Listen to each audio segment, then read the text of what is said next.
Hello guys, अस्सलाम वालेकुम। मेरा नाम मोहम्मद उस्मान फारूकी है और मैं यूट्यूब के लिए व्लॉग बना रहा हूँ। जो लोग मेरे चैनल पे न्यू हैं, मैं इनसे रिक्वेस्ट करूंगा कि मेरे चैनल को लाइक, शेयर और सब्सक्राइब लाजमी कीजिएगा। चलिए आज का व्लॉग करते हैं स्टार्ट। जी, तो कैसे हैं आप सब लोग? उम्मीद करता हूँ आप सब लोग ठीक ठाक होंगे, खैरियत से होंगे। एक्चुअली आज का मेरा कोई प्लान नहीं था वीडियो बनाने का, लेकिन मुझे लगा कि ये वीडियो बनाना बहुत ज़रूरी है। मैंने कल फेसबुक पे 2-3 पेज लाइक किए थे, इनको फॉलो किया था वर्क परमिट के बारे में। तो जिसमें काफ़ी ज़्यादा पाकिस्तानी कम्युनिटी है और इंडियन कम्युनिटी। तो उस कम्युनिटी पे किसी ने कुछ सवाल किया था, जिसका जवाब मैंने कमेंट बॉक्स में उनको दिया। और उसका जवाब देने के बाद काफ़ी लोगों के मुझे पर्सनली मैसेंजर पे मैसेज आना शुरू हो गए। भाई हमें भी बताएंगे कनाडा का वर्क परमिट कैसे मिलता है। बहुत से लोगों के मुझे कमेंट्स आना शुरू हो गए मैसेंजर पे। तो मैंने सोचा क्यों ना मैं एक वर्क परमिट के बारे में एक छोटी सी वीडियो बना दूं, जिससे आपको समझने में आसानी हो कि वर्क परमिट किसको और कैसे मिलता है। क्योंकि बहुत से लोग हैं, उन्होंने एजेंट को पैसे दिए हों, लाइक विजिट वीज़े का 30 लाख 40 लाख, ये बहुत ज़्यादा अमाउंट है, उसको पे करना बहुत मुश्किल है। और इसके बाद भी चांसेस नहीं होते कि आपको वीज़ा मिलेगा या नहीं मिलेगा। और बहुत से लोगों के साथ फ्रॉड भी होता है। एक चीज़ समझ लीजिएगा कि कनाडा आने के 3 तरीके होते हैं। एक विजिट वीज़ा या tourist visa, second work permit होता है, और थर्ड जो होता है वो स्टडी वीज़ा होता है, जिसको हम स्टूडेंट वीज़ा कहते हैं। आज के टाइम में स्टडी वीज़ा लेना एक बहुत ही मुश्किल काम है। 99.99 लोगों के वीज़े रिजेक्ट हो रहे हैं, जो कि मैं फेसबुक पे लोगों के कमेंट्स देखता हूँ, उनके पोस्ट वगैरह देखता हूँ। वर्क परमिट लेना इतना मुश्किल काम नहीं है, लेकिन इतना आसान काम भी नहीं है। मैं जो फेसबुक पे लोग बहुत ज़्यादा कमेंट्स कर रहे होते हैं, मैं उनको ये समझाना चाहूँगा कि विजिट वीज़ा पे पैसे लगाने से बेहतर है कि आप लोग वर्क परमिट अप्लाई करें। ये चीज़ आपको समझने की ज़रूरत है कि अगर आप शेफ़ हैं, आपके पास 2 साल का शेफ़ का एक्सपीरियंस है और आपके पास 1 साल का डिप्लोमा है, तो आप वर्क परमिट अप्लाई कर सकते हैं और आपका वीज़ा लगने के 90% चांसेस हैं। पेज पे बहुत से लोग ये कहते हैं कि जी वर्क परमिट तो पाकिस्तानियों को मिलता नहीं। ये आपको किसने कह दिया कि वर्क परमिट पाकिस्तान को नहीं मिलता? मैं खुद वर्क परमिट पे आया था, और बहुत से लोग जिनको मैं जानता हूँ, जो कि दुबई से आ रहे हैं, विज़िट वर्क परमिट पे आ रहे हैं यहाँ कनाडा में।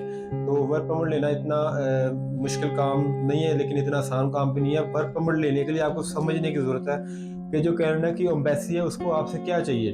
वर्क परमिट के लिए ये होता है कि आपका 2 साल का मैक्सिमम एक्सपीरियंस होना चाहिए उस फील्ड के अंदर। अब बहुत से लोग हैं जो कि मैकेनिक हैं और वो कहते हैं मैं शेफ़ का वर्क परमिट दिला दीजिए, या जो लोग शेफ़ हैं वो कहते हैं मैं वेटर का दिलवा दें। लेकिन कनाडा आने का जो सबसे ईज़ी वे है वो ये है कि अगर आप शेफ़ हैं या आप कुक हैं या लाइन कुक हैं या शेफ़ हेल्पर है, आपके पास होटल का एक्सपीरियंस है 2 साल का मैक्सिमम, और 1 साल का भी हो तो चल जाएगा। उसके साथ आपके पास 1 साल का डिप्लोमा आना चाहिए, कुलिनरी आर्ट्स का डिप्लोमा।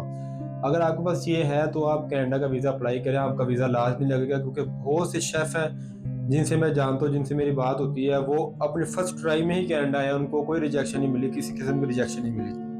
तो बजाय कि आप लोग अपना फेसबुक पे टाइम वेस्ट करते हैं, तो मैं उन लोगों को रिक्वेस्ट करूंगा कि जो लोग ख्वाहिशमंद है कनाडा आने के, आप आज से ही अपना शेफ़ का या किसी भी होटल फील्ड में, लाइक मैनेजर हो गया, शेफ़ हो गया, स्टीवर्ड हो गया, लाइन कुक हो गया, शेफ़ हेल्पर हो गया, इसके अलावा रिसेप्शनिस्ट हो गया, यानी कि हॉस्पिटैलिटी के रिलेटेड अगर आप जॉब करते हैं तो आपके कनाडा आने में चांसेस ज़्यादा होते हैं। सेकंड, ट्रक ड्राइवर है, अगर आपके पास ट्रक का लाइसेंस है, 5 साल का एक्सपीरियंस है, तब भी आप कनाडा के लिए अप्लाई कर सकते हैं। लेकिन आपको आइल्स मस्ट चाहिए। बहुत से लोग पूछते हैं कि आइल्स कनाडा के लिए चाहिए या नहीं चाहिए। कनाडा के लिए आइल्स मस्ट है। इसमें आपको ईच सब्जेक्ट में 5 बैंड चाहिए, जबकि रीडिंग में आपको 4 बैंड चाहिए, तो चलिए आपका आइल्स एक्सेप्ट हो जाएगा। उसके अलावा बैंक स्टेटमेंट चाहिए, अगर है तो बहुत अच्छी बात है, अगर नहीं है तो फिर भी आप अप्लाई कर सकते हैं वीज़ा।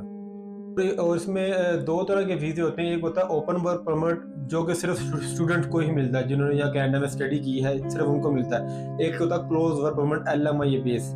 एलएमआई कहते हैं लेबर मार्केट इम्पैक्ट असेसमेंट को। तो आपका एलएमआई अप्रूव हो जाए तो आपके वीज़ा लगने के चांसेस 100% होते हैं। लेकिन उसमें शर्त ये है कि लाइक अगर आपने शेफ़ का एलएमआई लिए तो आपका एक्सपीरियंस भी शेफ़ में ही होना चाहिए, उसी फील्ड में होना चाहिए।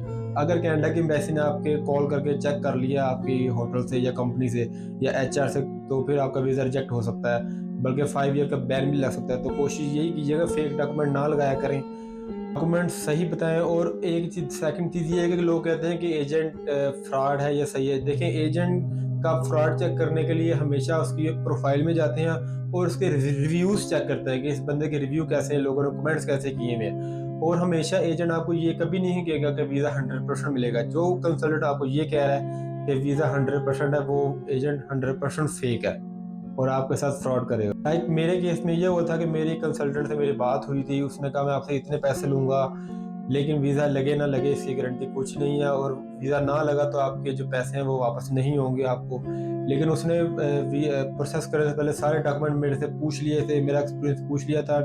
तो जो रियल एजेंट होते हैं वो उनको आइडिया हो जाता है कि हाँ भाई इसका वीज़ा लग जाएगा, तभी वो आपकी फ़ाइल पकड़ते हैं। लेकिन जो फेक एजेंट है वो आपसे यही कहता है कि पासपोर्ट दे दो और 40 लाख दे दो, 50 लाख दे दो, हम आपको वीज़ा दे देंगे। वो सब फेक है। उम्मीद करता हूँ आपको इस वीडियो से कुछ ना कुछ इन्फॉर्मेशन मिली होगी। फिर मैं दोबारा बताऊंगा कि कनाडा आने का सबसे इजी वे जो है वो शेफ़ है। अगर आप शेफ़ हैं, आपका होटल में एक्सपीरियंस है, कहीं भी दुबई हो, पाकिस्तान हो, इंडिया में हो, और आपके पास 5 बैंड आइल्स में है, तो मैं आपको ज़रूर मशवरा दूंगा कि आप शेफ़ का अप्लाई कर सकते हैं। लेकिन कंसल्टेंट आप नेट पे देखेंगे बेस्ट कंसल्टेंट इनसाइड कनाडा कौन से हैं। ठीक है, पाकिस्तान में या इंडिया में कंसल्टेंट बहुत ज़्यादा फ्रॉड कर रहे हैं, बहुत ज़्यादा पैसे ले रहे हैं। मेक श्योर करें कि जिस कंसल्टेंट से आप वीज़ा अप्लाई कर रहे हैं वो रियल है या नहीं है, उसके रिव्यूज़ देखें, क्योंकि बहुत बड़ी अमाउंट देना और वेस्ट करना ये बहुत मुश्किल काम होता है। तो उम्मीद करता हूँ आपको ये वीडियो पसंद आई होगी। तब तक मिलते हैं अगली वीडियो में। खुदा हाफिज़।